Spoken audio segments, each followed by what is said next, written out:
fighting this war since the spring of '75, yeah? Getting close to 3 years. Even after we declared our independence a while back, we've been begging those princes over in Europe, come on over here and help us, yeah? You got a lot to gain, right? Well, look here. They don't want to bother coming in, do they? No, they don't want to ally themselves with us unless they know they're going to beat the British, right? They want to see an appreciable victory in the field, don't they? Well, by jingo, I got some proof for them, and I'm going to tell you before they find out about it. In the independent and sovereign state of New York, at a place called Saratoga, there has been a great victory of American arms. More than 5,000 British redcoats and German mercenaries taken by our boys. And I'll say this, us Virginians got more men in the field than any other state, don't we? What is it, 12, 14 regiments now? Us Virginians will travel a long way for a fight, won't we? I'll say without Daniel Morgan and the Virginia Rifles, we might not have won that fight. So let's give a loud cheer for Dan Morgan and his boys. Hip hip! But look, if I am going to give the credit where it's due, I'm going to have to give it real plain and real decent and real honest if I am to call myself a Christian. I am going to have to give the credit to a New Englander. I know, and I'm as shocked as you are. But I got to be honest about it. Without this gentleman officer from Connecticut, no less. You don't cheer for New York, but you cheer for New England. Suit yourself. Just cheer our allies every chance you get. Without this gentleman from Connecticut, we wouldn't have won. Regardless of how good Dan Morgan and his boys are, we wouldn't have won that fight up there. I say let's give 3 cheers for the greatest hero of Saratoga, General Benedict Arnold. Hip hip! Hip hip! Hip hip! And may that good American New Englander bring our cause many more victories. God bless you. Now.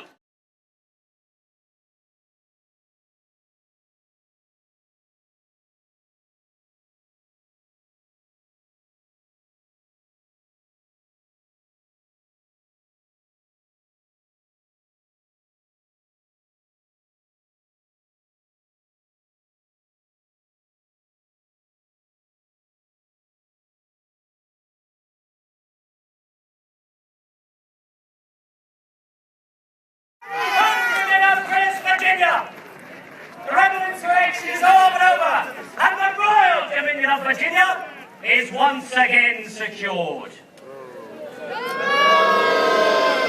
Farm animals. General Arnold, we heard it said that you set fire to Richmond. Is the capital city destroyed? During our campaign, we did liberate Richmond. There was no resistance by Continental forces or even your militia. We burnt only the warehouses that held either goods or munitions used by those insurgents. General Arnold, you're a traitor! Now look here! We understand that your lack of credible information regarding the condition of the war dates to April of last year, when your capital was removed to Richmond. If you will be civil, General Arnold will speak.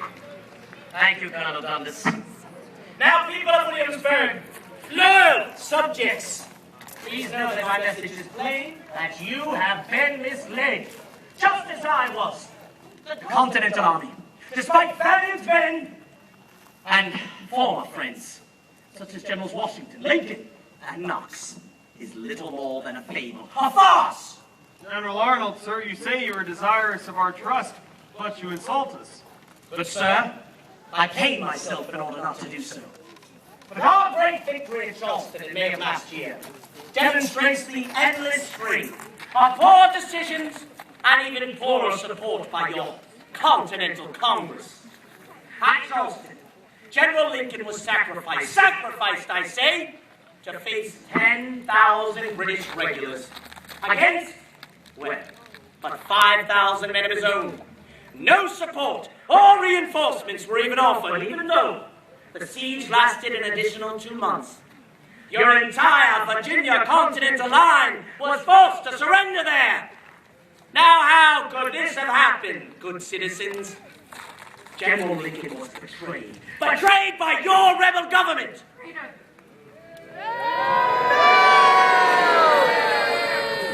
Madam, you own me to be a traitor. Perhaps all present here this day own me to be a traitor. Well, madam and good citizens, I shall answer your accusation with the truth. A true showing of the kindness of your leaders. For back in 77, at the beginning of the hardship known as Valley Forge, Congress authorized a sumptuous banquet to close out the year as a reward for your brave soldiers who had fought so valiantly in this war. And madam, what do you think they offered these brave soldiers for their efforts? They offered each and every one of them half a cup of rice and a tablespoon of vinegar. Who is your traitor now, madam? I say it is those who sit and dine comfortably in Philadelphia, while the poor, the penniless, the shoeless soldier is forced to dine upon that feast of a half a cup of rice and a tablespoon of vinegar. Let me ask you all this. How many of you were persuaded to rebel because of unjust taxes? Come now, be honest. Yet now, my dear friends, you pay more than 100 times that amount than you did before the war. You and I have been persuaded to rebel because of the supposed injustice delivered us by faraway lords. Yet nearer lords continue to deliver injustice. Officers are corrupt and seek their own glory. And you, good and dear citizens of Virginia, you have all been misled. So where then is your freedom? Where is your promised independence? It is with union. Union with Great Britain. Oh, yes. Yes, General Arnold, you were once true to our cause. But you cannot expect us to forget the past. Your past, you traitor! Sergeant, have that conversation immediately. Stand down, men. Adam, be so kind as to step forward. Come, you have nothing to fear, I assure you. Step forward. Madam, I have been shot twice in the same leg, and it still hinders me. I have suffered wounds, deprivation, and hardship for my country. This country. Yet, madam, I have the courage to recognize true betrayal. America is my home. Lord North and Parliament, upon instructions from His Majesty the King, assure that all of the demands made by the First Congress of the United States will be met and honored. There will be no registration or taxation upon these colonies from Parliament. There you have it. All that you have fought for these past 6 years has now finally been granted to you. Now I am honored to serve you, the British Empire, and His Majesty King George III.